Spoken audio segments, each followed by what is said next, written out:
The story that I bring to you this week is going to have a lot of information to unpack. It is like watching a TV series. It's got the Italian mafia. It has biker gangs. It has murder. It has corruption. It has court cases. It has disappearances. It's got everything you can imagine that you could put in a 5-season series. But this is true. This is all real, and I bring it to you. And the case we are going to talk about is Louis Roy, who disappeared back in the year 2000. Okay, so let me unpack some of this. And there's a lot. So Louis Roy was believed by police to be Quebec's second most powerful and influential Hells Angels. They believe that not only was he second in line, but that he was one of the most wealthy gangsters in Canadian history. Whether that is or isn't true is yet to be said.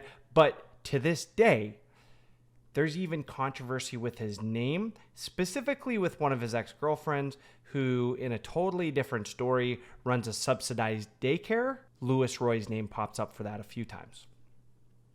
Okay, so Roy was the organizational principal contact to the Italian mafia, which is pretty huge if you think about it.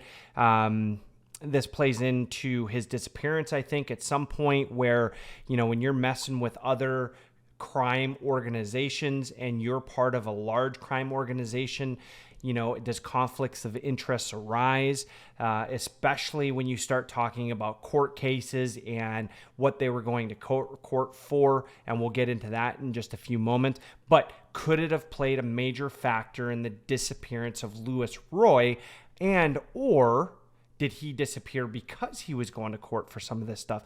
And I say this early because I want you to think about it. And at the end of this video, I'd like to hear from you. What do you think happened to Louis Roy? Okay. All right. So back in 1995, Roy was charged with trafficking in cocaine, and the charges were later dropped. Roy and the Hells Angels, Sylvain Baptiste Thibault, were both brought up on charges ordering the 1995 deaths of drug dealers Richard Delcourt and Jack Furland. Hitman Serge Cornell, who admitted to the shootings, turned informant and agreed to testify against his former employer. So just think about that. We're early on in the story. We're already ordering hits on drug dealers, okay? In April of 4th, 1997, proved to be a great day for Roy. He and Thiefel were on their way to court to learn their verdict when police shoved Rock Machine associate Roger Hardy in the paddy wagon with them.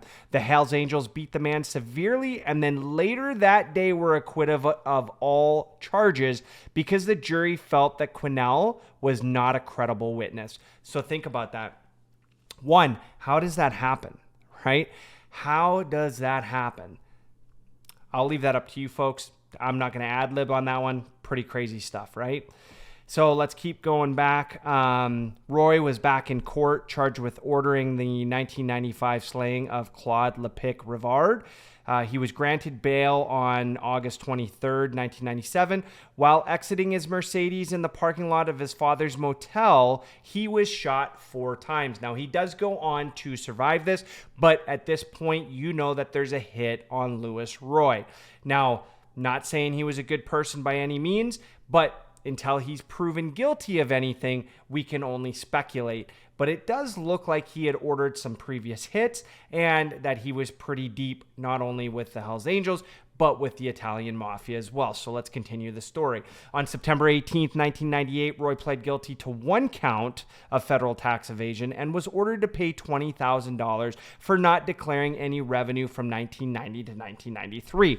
This is typically what the authorities are going to go after when they can't get you on the crimes themselves. They're going to look at tax evasion. Pretty typical here for a gangster. Roy disappeared on June 24th, 2000, the 5th anniversary of the Hells Angels Nomads chapter. His Mercedes-Benz was found on a busy street downtown Montreal weeks later. Now, what it is said that happened here was that the Hells Angels decided to do a cleanse and try to clean themselves of folks that were creating a lot of hassle for them. I don't know. That's just some of the stuff that's going on out there. I do remember as a little kid, though, especially in Quebec, there was a lot of things that were going on mid to late 90s with gangs, specifically biker gangs, bombs, things like that. And then it suddenly died down because I think people figured out that it wasn't good for business. All that being said, it's all speculation, not something that I like to get into, but I do like the stories. So for me, what I want to ask you about this one, we know that he disappears, and we also know that he was a target a few years earlier where he got shot 4 times. So in 2000, what happened? What do you think happened? So number one, was it straight up? Was it something that the Hells Angels were cleansing themselves and he ended up being collateral damage? Okay. Number 2, was there a hit that was out on him? And since they didn't finish the job the first time, was it something that they were trying to get done the second time? And was this tied back to the Italian mafia? And number 3, did he just up and disappear and decided this was not the life that he wanted anymore? He had plenty of money and decided to go somewhere where it was going to be 1, a lot quieter, 2, a lot safer, 3, where he could really spend his money?